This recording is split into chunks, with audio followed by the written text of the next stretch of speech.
नमस्कार, आप लाइव बिहार देख रहे हैं। मैं हूं राजमोहन तिवारी। देखिए, बिहार विधानसभा चुनाव 2025 को लेकर लगातार हमारा विश्लेषण जारी है अलग अलग सीटों का, और उसी कड़ी को आगे बढ़ाते हुए आज हम चर्चा करने जा रहे हैं शिवहर लोकसभा क्षेत्र के अंतर्गत आने वाले जिला पूर्वी चंपारण विधानसभा सीट का नाम है मधुबन। बीजेपी बीते 2 चुनावों से लगातार इस सीट पर चुनाव जीत रही है, यानी बीजेपी का यहां पर किला है, गढ़ है। राणा रणधीर सिंह लगातार चुनाव यहां पर जीते हैं। अब इस बार 25 में महागठबंधन या कहिए इंडिया गठबंधन कौन सा रणनीति अपनाएगी कि एनडीए से इस सीट को झटका जा सके। ऐसे में एक बात यह भी निकलकर सामने आ रही है कि इस सीट पर मुकेश सहनी की भी दावेदारी है।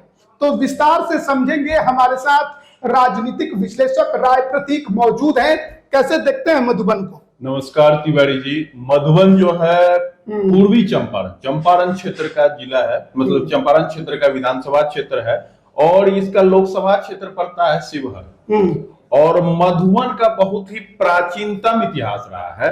मधुबन पहले वेदी वन के नाम से जाना जाता था, और कहा जाता है कि चंद्रगुप्त मौर्य वंश के जो संस्थापक थे, उनकी जन्मस्थली मधुबन क्षेत्र को माना जाता है। माना जाता है मौर्य वंश जो था, मौर्य वंश के जो संस्थापक चंद्रगुप्त मौर्य थे, उनका लालन पालन जो है मौर्य जाति के द्वारा किया गया था, जो मोर पालने का काम करते थे। क्योंकि चंपारण का जो क्षेत्र था, वाल्मीकि नगर का जिक्र, वन अभ्यारण्य कितना बड़ा है, तो उधर मोर पालने वाले मौर्य जाति के लोग ज्यादा थे। और चंद्रगुप्त मौर्य की जो जाति थी, मतलब कई सारे पुस्तक में भी क्लियर है, उनकी जाति क्लियर नहीं थी, वो किस जाति से आते हैं। उनकी जन्मस्थली को मधुबन बोला जाए। उनका लालन पालन जो है मौर्य समाज के लोगों ने किया था।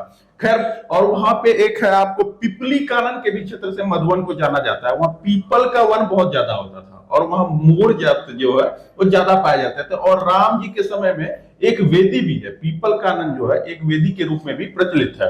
तो अब देख लेते हैं मधुबन क्षेत्र के राजनीतिक इतिहास की बात कर लें। और मधुबन क्षेत्र के राजनीतिक इतिहास की बात करें तो ये क्षेत्र मिश्रित आबादी वाला रहा है, और ये राजपूतों के ठसक वाला सीट रहा है। और और एक व्यक्ति विशेष के द्वारा बनाया गया सीट, जाति के हिसाब से मिश्रित सीट है, लेकिन व्यक्ति विशेष का ज्यादा प्रभाव है। राजनीतिक इतिहास पे एक बार नजर हम डाल लें। 1957 में रूपलाल राय, वहां के राय जो है शिवजी राय वगैरह चुनाव लड़ते यादव जाति से। 1962 में मंगल प्रसाद यादव, 1967 और 69 में महेंद्र यादव, उसके बाद 1972 में राजपति देवी, उसके महेंद्र भारती थे, उसके बाद राजपति देवी, उसके बाद 77 में रूपलाल राय, फिर देख ले 1980 में ब्रज किशोर सिंह, 80 में जाके, फिर 85, 90, 95, 2000 सीताराम सिंह। और 2000 के चुनाव में जब सीताराम सिंह मंत्री होते थे, ये राणा रणधीर सिंह के पिताजी। अच्छा। और 2000 का चुनाव बहुत बड़ा दिलचस्प हुआ था। 2000 का चुनाव बहुत जगह बाहुबलियों की एंट्री हो रही थी, और मधुबन जो क्षेत्र है वो बूथ कैप्चरिंग के मामले में बहुत जो सुर्खियों में आया। वहां से चुनाव लड़ रहे थे ये सीताराम सिंह के खिलाफ समता पार्टी के टिकट पे बबलू देव बाहुबली। 2000 के चुनाव में पहली बार वो विधानसभा चुनाव लड़े, और सीताराम सिंह से वो तकरीबन 10 बार, उनको 48,000 वोट आया समता पार्टी के टिकट पे, और सीताराम सिंह को 60,000। बबलू देव आरजेडी वाले जो फिर केसरिया से विधायक रहे। फिर 2010 में मधुबन से चुनाव लड़े कांग्रेस के टिकट पे, उस पर हम आएंगे। फिर 2005 में पहले चुनाव में राणा रणधीर सिंह आरजेडी के कैंडिडेट्स के चुनाव जीते। अच्छा। फरवरी वाले में राणा रणधीर सिंह पहले बीजेपी में नहीं थे। सीताराम सिंह, राणा रणधीर सिंह, ये देखिए कब बीजेपी में आया है। इसके बाद देखिए 2005 में शिवजी राय, ये जेडीयू के उम्मीदवार होते थे, शिवजी राय। उसके बाद देखिए 2010 में फिर शिवजी राय जेडीयू के टिकट पे चुनाव जीते। देख रहे हैं 2010 में जदयू के टिकट पे जब भाजपा और जदयू का अलायंस था, तो शिवजी राय यहाँ से विधायक हुए मधुबन विधानसभा क्षेत्र में। 2015 और 2020 में राणा रणधीर सिंह भाजपा के टिकट पे चुनाव लड़े। तो राणा रणधीर सिंह का भाजपा में जो एंट्री है वो पिछले 10 वर्षों की है। तो राणा रणधीर सिंह की जो पृष्ठभूमि रही है वो मतलब वो राजद की भी रही है, उनके पिताजी तो कई पार्टी में रहे हैं। तो राणा रणधीर सिंह भाजपा में की पृष्ठभूमि नई है, लेकिन पारिवारिक गढ़ रहा है। ये सीट उनके पिताजी सीताराम सिंह जी का बनाया हुआ। इसे क्यों बनाया गया है कि इसका समीकरण समझ लेते हैं कि ऐसा क्यों हम लोग बोल रहे हैं। तो इसके सामाजिक समीकरण पे आएंगे। मधुबन विधानसभा क्षेत्र में कुल वोटर काफी कम है। अच्छा, 2,79,000 अपेक्षाकृत कम है। 2 लाख दूसरे सीटों की तुलना में 2,79,000 वोटर है। 3 प्रखंड आते हैं, मधुबन आते हैं, पकड़ी दयाल आता है, फेनारा आता है। और मधुबन के क्षेत्र में वो सब चंपारण का जो क्षेत्र है वहां भी सारण के ही मतलब अपेक्षाकृत जो है घनत्व तो थोड़ा कम होता है। कुछ गांव है जहां आबादी वाले बड़े बड़े गांव है, लेकिन थोड़ा अपेक्षाकृत सारण में तो बहुत ही ज्यादा घनत्व जो है जमींदारी बसाहट है। तो 3 प्रखंड आते हैं, मधुबन, पकड़ी दयाल और फनेयारा। तो और ऊपर से मधुबन, देखिए मधुबन में मधुबन दरबार भी है, मधुबन भी जमींदारी है। जो बेतिया रियासत होती थी भूमियार ब्राह्मणों की, वो पूरा चंपारण वही रूल करता था। जो वाल्मीकि नगर का जो आपका जो वन अभ्यारण्य वाला जंगल वाला क्षेत्र है वो उसी के कंट्रोल में रहता था, उसी के पाटीदार थे मधुबन दरबार। तो मधुबन भी क्षेत्र जो रहा है ये भी सारण के तरह ही जमींदारी क्षेत्र रहा है। तो यहाँ टोटल वोटर 2,79,000 है। इसमें मुस्लिम वोटर 36,000 है। अच्छा, और SC ST वोटर जो है 44,000 और वैश्य वोटर जो है 41,000 है। क्योंकि पूरे चंपारण क्षेत्र में आपको वैश्य और अति पिछड़ा वोटर आपको ज्यादा मिलेगा। अच्छा, आपको किसी भी विधानसभा में अगर सवर्ण विधायक हो रहे हैं, सवर्णों का दबदबा वाला सीट है, तो वहां सवर्णों का वोट आपको 30,000, 35,000, 40,000, 50,000 से ज्यादा आपको नहीं मिलेगा। ये 55,000 होगा ज्यादा से ज्यादा। ये फैक्ट है। सवर्ण वहां 5,000 वोट पे भी चुनाव जीत रहे हैं चंपारण के क्षेत्र में। तो ये फैक्ट है। लेकिन वहां पे वैश्यों और अति पिछड़ों की, इसीलिए भाजपा को उसका चंपारण क्षेत्र को बीजेपी का दुर्ग कहा जाता है, एनडीए का। 2015 के महागठबंधन की लहर में भी चंपारण जो है वो अवैध रहा। तो इसका रीजन है वैश्य समाज है, नुनिया है, कलवार है, ये सब जो छोटी छोटी अति पिछड़ी जातियों की संख्या, मल्लाह भी बहुत ज्यादा है, तो संख्या यहाँ पे है। आएंगे इसी पे। वैश्य 41,000 के बाद ये मल्लाह 37,000 फैक्टर करता है, निर्णायक। और मुकेश सहनी को पूर्वी चंपारण जिले की 2 सीट पे तो उनका विशेषकर फोकस है। एक तो मधुबन, दूसरा सुगौली, दोनों मल्लाहों की अच्छी खासी आबादी वाला सीट है। और दोनों सीटों पर राजपूत विधायक है। हाँ, दोनों सीटों पर राजपूत विधायक हैं। एक तरफ आरजेडी से, एक तरफ बीजेपी। नहीं, सुगौली जो है वो मल्लाह ट्रेडिशनली लड़ते हैं, लेकिन मतलब अभी वर्तमान में आरजेडी के विधायक। बिल्कुल। और यहाँ ये तो इसमें तो आरजेडी से वैकेंसी है। ये जो सीट है मधुबन वाली जो सीट है इसमें तो बीजेपी के विधायक हैं। तो यहाँ मुकेश सहनी के लिए वैकेंसी बन रही है और मजबूती से वो दावा भी कर रहे हैं। उनके पास मल्लाह लड़ाने के लिए बहुत सारे मल्लाह हैं। और उनके पास देख लीजिए फिर यहाँ पे कोयरी कुर्मी धानोक भी 30 से 32,000 है। इसमें कोयरी की संख्या ज्यादा है। कोयरी कुर्मी धानोक में कोयरी की ही संख्या है। ये 30 से 32,000 है कोयरी कुर्मी धानोक मिला के। यादव 22,000 है। यादव की संख्या भी कम है, जबकि यहाँ सिर्फ देखिए यादव 22,000 है और राजपूत भी 22 से 23,000 है। अच्छा, 22 दोनों लगभग बराबर है, लगभग 20-22,000 की संख्या है और दोनों आपस में लड़ते हैं। ये भी देखने वाली बात है। 25,000 भी दोनों में किसी जाति की संख्या नहीं है, ना यादव की संख्या है ना राजपूत की संख्या है, लेकिन एक लंबे समय से चुनाव लड़ते हैं। ये यहाँ पे भूमिहार भी देख लीजिए 12 से 15,000 है, 15,000 वोट है, फिर भी चुनाव लड़ रहे हैं। तो मधुबन की सीट जो है मिश्रित आबादी वाला सीट है। पिछड़ों की संख्या ज्यादा है, वैश्य ज्यादा है। तो कोई भी जो लड़ाकू जाती है, चाहे भूमिहार हो, यादव हो, राजपूत हो, जिसका प्रभाव जो अपने क्षेत्र में रखते हैं वो चुनाव लड़ते आए हैं। ब्राह्मण भी देख लीजिए 5,000 की संख्या ब्राह्मणों की भी है। और अदर्स वोट जो ईबीसी ओबीसी है वो 30,000 के करीब है। तो सीमित वोटर वाला क्षेत्र है, 2,79,000 वोटर है और मिश्रित संख्या है। देख रहे हैं ना, किसी भी जाति का वोट जो है कुछ ज्यादा जो है 30-35,000 भी नहीं है। ना कोयरी की संख्या ज्यादा है, ना राजपूतों की संख्या है, ना यादवों की संख्या है, ना भूमियारों की संख्या। हाँ, मल्लाह 37,000 है, मल्लाहों की संख्या यहाँ पे है। तो मल्लाह की दावेदारी भी बनती है। जब दावेदारों की बात करें तो आरजेडी से मदन प्रसाद पिछली बार चुनाव लड़े थे। तो मदन प्रसाद आरजेडी से चुनाव लड़े थे, चुनाव हार गए। मदन प्रसाद वैश्य जाति से आते हैं। चंपारण क्षेत्र में वैश्यों का बढ़िया होल्ड है, इसमें कोई संशय नहीं। चाहे शिवहर लोकसभा हो, मोतिहारी लोकसभा हो, बेतिया लोकसभा हो, वाल्मीकि नगर लोकसभा वैश्य समाज का होल्ड है और वो चुनाव लड़ते भी रहा है, जीतते भी आ रहा है। पहले भी रामा देवी थी, संजय अभी भी संजय जायसवाल है, तो है होल्ड है। मोतिहारी वाले भी सीट में भी हो, वैश्य के बाद ही वहां पे लोकसभा में भूमियारों की आबादी है, सवर्णों की आबादी है पूर्वी चंपारण लोकसभा में।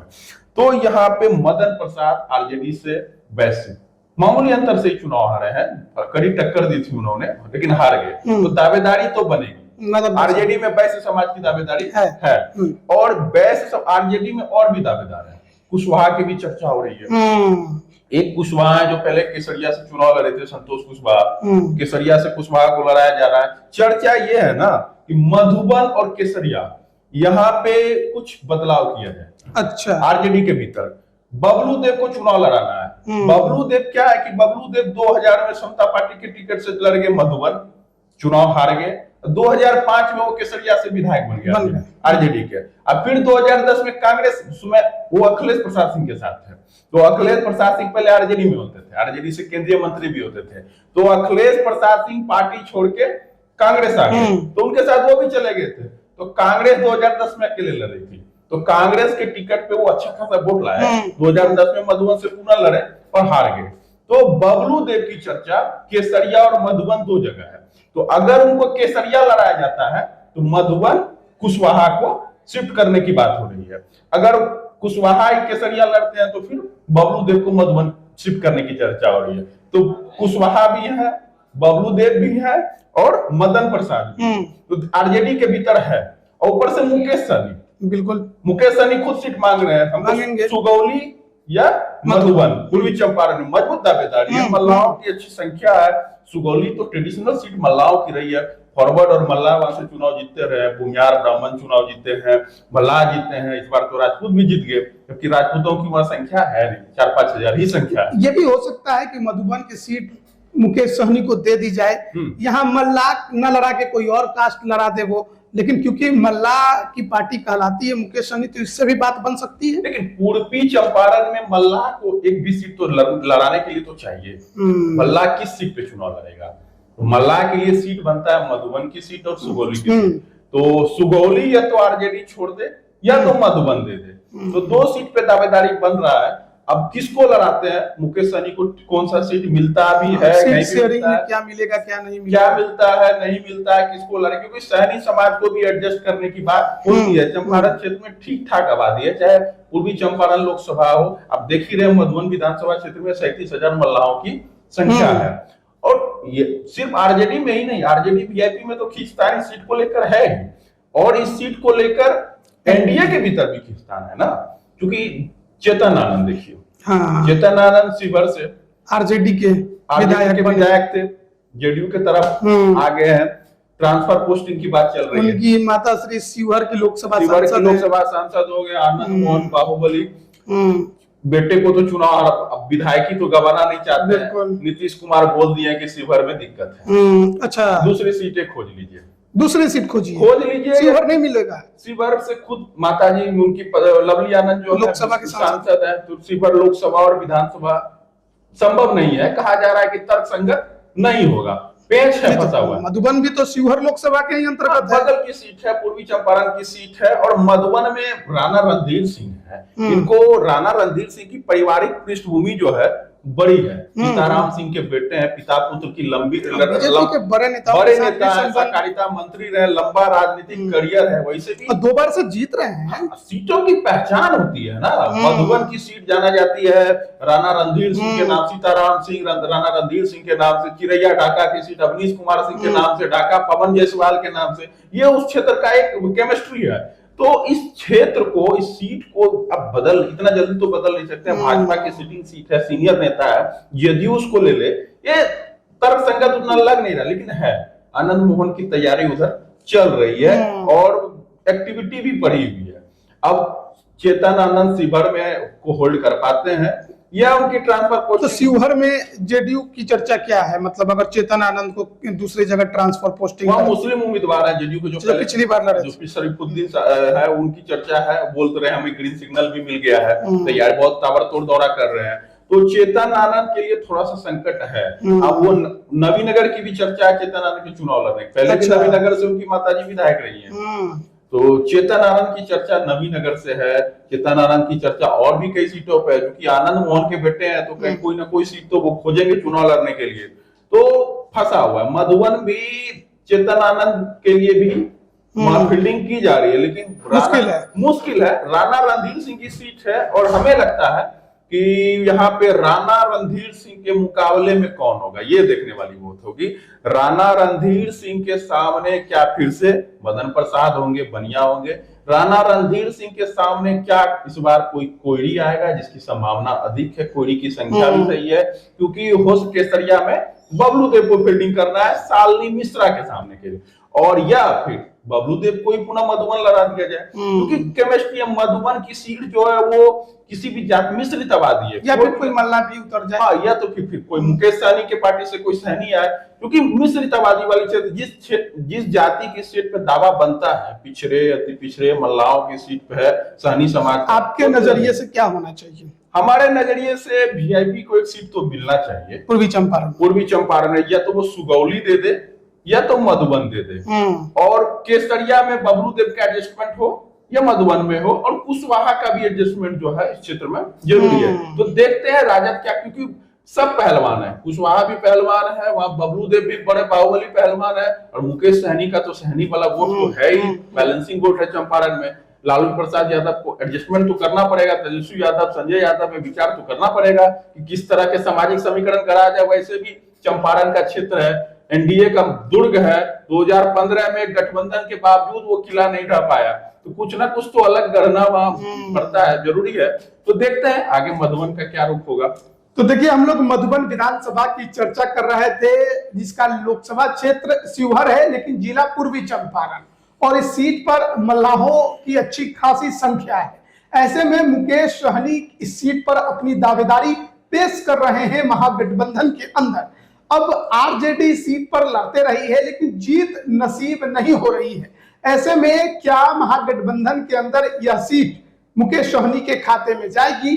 अगर जाएगी तो पहलवान कौन होगा, किस सामाजिक समीकरण के तहत उतारा जाएगा, ये अपने आप में बड़ा सवाल है। कई और पहलवान हैं जो दावेदारी पेश कर रहे हैं, देखना बड़ा दिलचस्प होगा कि क्या कुछ वहां पर महागठबंधन में देखने को मिलता है। लेकिन बात अगर वहीं एनडीए की करें तो राणा रणधीर सिंह बीजेपी विधायक लगातार जीत रहे हैं, पिता की विरासत को आगे बढ़ा रहे हैं, तो क्या उन पर ही बीजेपी एक बार फिर मुहर लगाएगी, या फिर इस बार सीट बंटवारे में कुछ इधर उधर पलटा पलटी होने की जो संभावना जताई जा रही है उसमें मधुबन भी पिस जाएगी? अब चेतन आनंद को शिवहर नहीं मिलेगा तो कौन सी सीट मिलेगा? मधुबन आएंगे या फिर कोई और सीट होगी जहां राजपूतों का दबदबा होगा? देखना बड़ा दिलचस्प है। मधुबन की लड़ाई इस बार आपको बहुत दिलचस्प देखने को मिलने वाली है। तो आप इस पर क्या राय रखते हैं, कमेंट करके जरूर बताएं। आप सभी का बहुत बहुत धन्यवाद।